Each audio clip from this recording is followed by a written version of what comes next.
차렷. 경례. 안녕하세요. 이번 기술 6번 지문을 맡은 3학년 4반 34번 한성현이라고 합니다.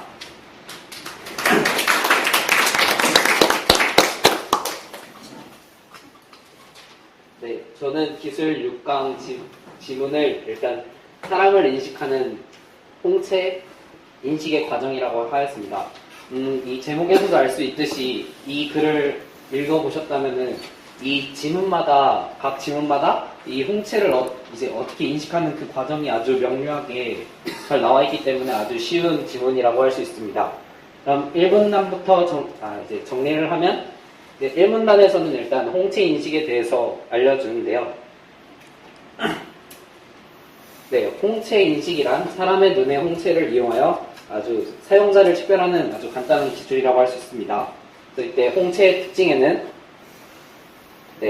생후 1, 2년간 이제 동공의 방향의 빗살무늬 형태로 변하여 이제 특정한 패턴을 이루고요. 그리고 이제 그 이후에는 변하지 않는 것이 특징입니다. 그리고 이제 유전적 영향을 거의 받지 않습니다. 그래서 쌍둥이들 간의 이제 홍채도 다르다고 지문에 나와 있습니다. 그리고 개인마다 고유한 패턴을 지니고 있습니다. 이것이 바로 이제 홍채 인식이 이제 사용자를 구분하는 그 기준, 아주 이런 인식의 과정의 큰 기준이 될 수 있다고 말할 수 있습니다. 그리고 그렇게 중요하지 않지만 지금까지 이제 개발된 생체 인식 기술 중에서 뭐 지문 인식도 있고 그런 여러 가지 인식이 있지만 이제 홍채 인식이 가장 발달된 인지 기술이라고 1단에서 말하면서 이렇게 1단원을 정리합니다. 그리고 이제 파란색이 2단원을 가시면 이제 처음에 2단원에 들어가시면서 홍채 인식의 과정을 아주 간단하게 정리를 해주는데요. 일단 처음에 이제 홍채의 영상을 취득합니다.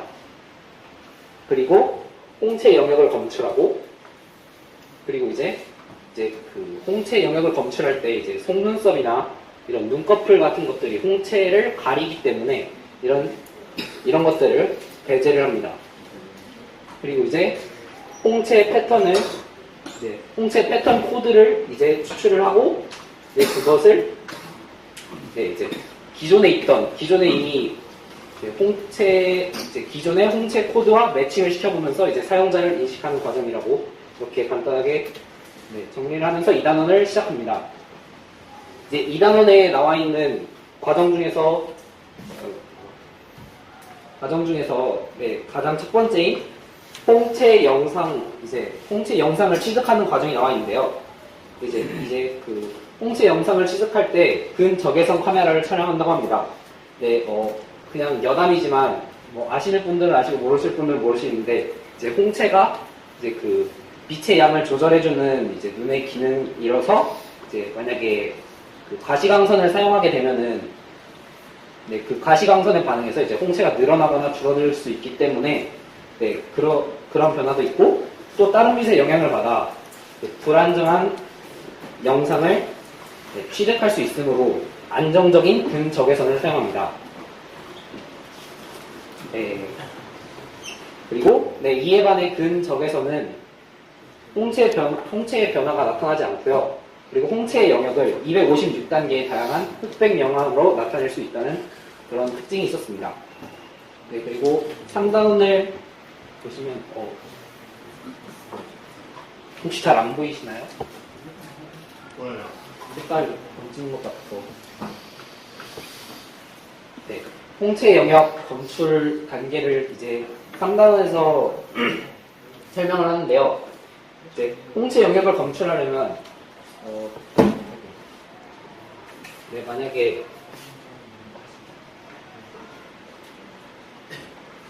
눈이 이렇게 있다고 합시다. 그러면은 이제 여기 이 흰자 부분이 공막이고요. 그리고 이 검은 색깔 이 눈구멍이 바로 동공이죠. 그래서 이제 홍채를 구분하기 위해서는 이제 영상을 찍었을 때 바로 이 흰자와 이 검은 색깔인 공막을 이제 동공과 이제 공막을 구분해야 합니다. 네, 이제 그러기 위해서 네. 하지만 근데 아까 전에도 말씀드렸듯이 이제 그 촬영한 홍채 영역에서 눈꺼풀과 속눈썹이 이제 홍채를 가리는 경우가 많고 이제 눈을 깜빡이거나 아니면 이제 그 촬영하는 각도에 따라 이제 그 가려지는 영역이 달라집니다. 그래서 이제 그 세 번째 단계 이때 세 번째 단계였죠. 이제 속눈썹과 이런 것들을 검출하고 배제하는 단계를 3단원에서도 다룹니다. 그래서 이제 촬영된 영상에서 이제 흑백 명암이 이제 크게 변하는 지점을 찾습니다. 그리고 이를 활용해서 이제 눈꺼풀은 이제 공막이나 홍채와 이제 명암 차이가 아주 두드러지게 납니다. 눈꺼풀은 일단 까마니까요. 그리고 속눈썹은 이제 흑백 명암이 아주 어둡습니다. 이렇게 해서 이제 검출을 하고 배제를 하는 단계를 이제 저희가 본 거죠. 이제 뒤에 문제도 이번 문제에 나오지만 이번 문제를 풀 때 아주 중요한 단원인 4단원입니다. 네, 이때 바로 이제 홍채 패턴을 추출하고 그리고 이제 그것에 대한 코드를 추출하는 과정인데요. 네, 여기서 홍채 영역을 극좌표계로 표시한다고 나와 있습니다. 이제 이 말은 즉슨 이제 그 특정 홍채 영역을 홍채의 중심에서 홍채의 중심, 바로 이 중심에서부터 이 거리에 따라 8등분을 하면, 8등분을 하면 그것이 한 트랙이 되는 것이고요. 그리고 이제 이 각도, 어떤 특정한 각도에 따라 이 홍채를 나누면 그것이 바로 픽셀이 됩니다. 그래서 총 이렇게 나누게 되면 8개의 트랙과 256개의 픽셀이 됩니다. 그래서 이 8개의 트랙과 256개의 픽셀을 곱하면 총 2048개의 표준화된 홍채 영역을 구획할 수 있습니다. 그래서 이제 각 구획이라는 건 바로 이 각 구획마다 이제 그러니까 이제 그 사전 설정된 임계치를 이제 넘는지 아니면 못 넘는지에 따라 이제 0과 1 이진수로 구분하여서 이렇게 코드를 생성하게 됩니다. 그리고 이제 5달러는 이제 홍채 코드를 매칭한 단계입니다. 이제 홍채 코드를 매칭하기 위해서는 일단은 해밍 거리라는 개념을 알아야 하는데요. 해밍 거리는 이제 이진수가 쭉 있지 않습니까? 그럼 이제 그 이진수 사이 그 두 개의 이진수를 비교를 해가지고 그 이진수 값이 만약에 다른 것들을 이제 일치하지 않는 개수, 그것이 바로 해밍 거리입니다. 한마디로 이제 해밍 거리가 클수록 이진수들끼리는 오히려 이질적인 성질을 갖고 있다고 말할 수 있죠. 그래서 이제 해밍 거리가 정해진 기준보다 작으면 홍채 코드가 일치하는 것이고, 이제 해밍 거리가 이제 정해진 기준보다 크면 홍채 코드가 이제 다른 것으로 판단한다고 하면서 글을 마칩니다. 네, 그리고 이제 문제 풀이를 하겠습니다. 저는 한 2문제 정도 볼게요.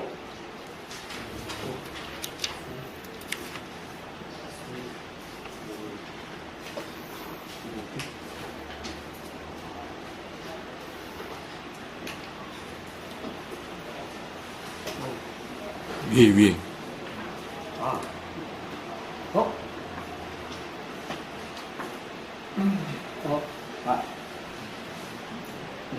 네, 여기 있네요. 죄송합니다. 일단 이번 문제부터 풀도록 하겠습니다. 네, 이번 문제에서 이제 밑글을 참고할 때 이제 설명한 내용으로 적절하지 않은 것을 고르라는 것인데요. 일단은 보기부터 해석을 해보도록 하겠습니다. 일단 이 그림에는 눈이 그려져 있는 것을 보니 일단 영상을 취득하는 과정이라고 저희는 이렇게 생각할 수 있고, 그리고 이 부분은 이렇게 거리와 여기 각도가 표시되어 있는 걸 볼 수 있는데요. 그럼 이것은 이제 특정 코드를 추출하고 그런 단계, 이제 홍채 영역을 검출하고 이제 눈꺼풀 및 속눈썹을 가려진 부분을 배제를 하고, 그리고 이제 그 좌표계에 따라서 이제 슬슬 그렇게 홍채 코드를 추출하는 과정으로 볼 수 있고요. 그리고 이 낙원, 이제 나 과정에서 확실히 이렇게 이 픽셀은 각도에 따라서 나눈 것이었고, 이 트랙은 거리에 따라 나눈 것이었죠. 그런 거에 따라 이렇게 이진법으로 마지막에 코드를 분석하는 과정으로 볼 수 있습니다. 네, 그럼 1번부터 보시죠. 가에서는 나와 같은 홍색 코드를 추출할 수 없다. 네, 이 가 부분은 눈꺼풀이 가린 부분이지 않습니까? 하지만 이 과정에서 볼 때 그 홍채 코드를 추출하기 전에 이제 그 속눈썹과 눈꺼풀을 가린 부분을 배제하기 때문에 이 부분의 홍채 코드는 추출할 수 없습니다.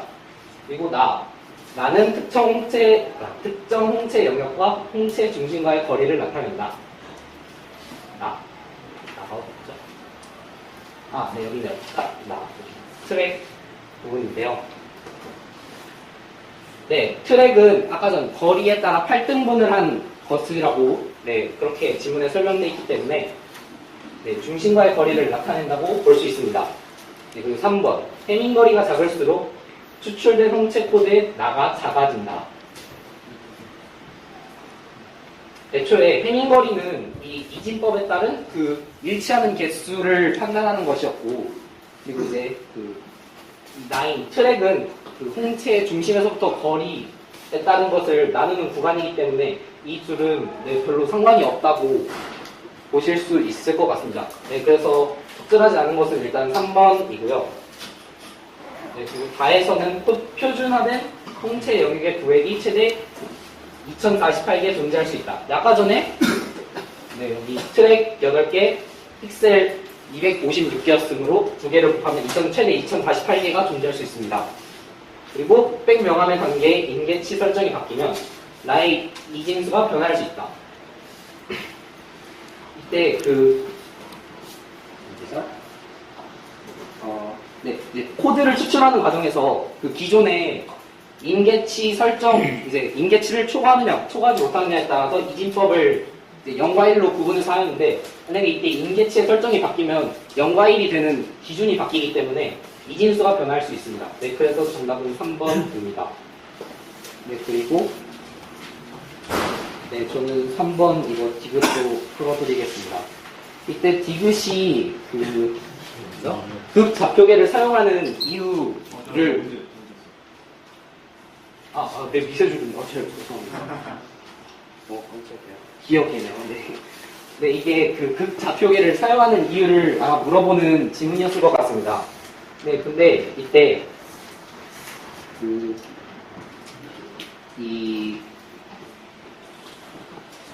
이때 답을 보면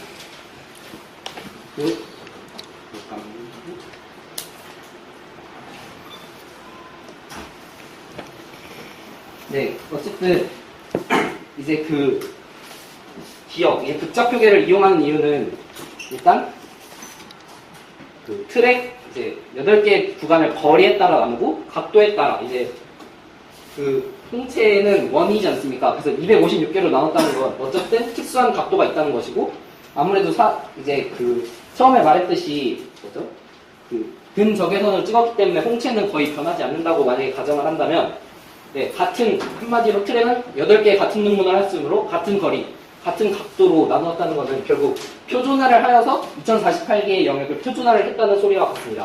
그래서 여기 보기에서 찾아보면은 결국 답은 홍채 영역을 표준화하여 홍채 코드의 매칭을 용이하기 위해서 이렇게 극좌표계를 도입했다고 할 수 있습니다.